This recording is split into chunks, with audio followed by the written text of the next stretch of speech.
The officer who was a division commander that night 10 years ago and knows well the horrors of that battle was then two-star General Martin Dempsey, now a four-star and chairman of the Joint Chiefs of Staff.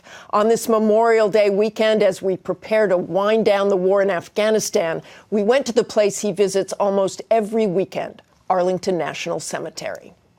So there's a Yeats poem called Easter 1916. There's a couple of lines in the poem that always haunt me.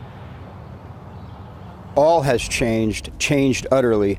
A terrible beauty is born. This is a place of terrible beauty, isn't it? You know the sacrifices made, the suffering that still goes on with families, and that's incredible. It's just terrible.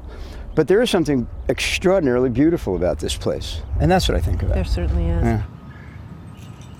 What does this Memorial Day mean to you? You know, in a couple of weeks, we'll celebrate the 70th anniversary of the Normandy landing. 25,000 lost in one day. But what it reminds me of is that history will repeat itself on the issue of conflict. So the issues that are beginning to be resolved are not ending. We're going to have a challenge with extremism in the unsettled and ungoverned spaces that run from, Afghanistan to Nigeria for a very long time.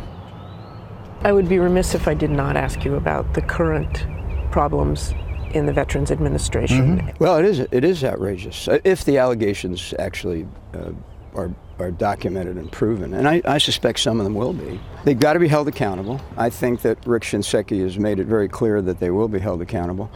And then, including him, if yeah, of course. I mean, at some point, the chief executive, the chairman, whoever it is, has to take responsibility for the entire organization and its performance.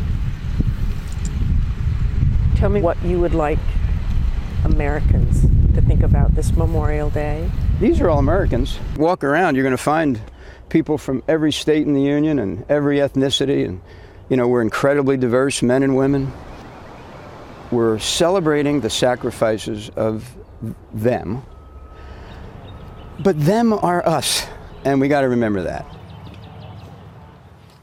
And now we honor again our fellow Americans who serve and sacrifice. This week, the Pentagon released the name of one soldier killed supporting operations in Afghanistan.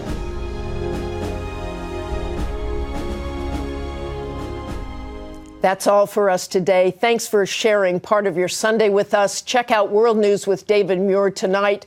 And on this Memorial Day weekend, we leave you back at Arlington National Cemetery. Please remember and reflect. We'll see you next week.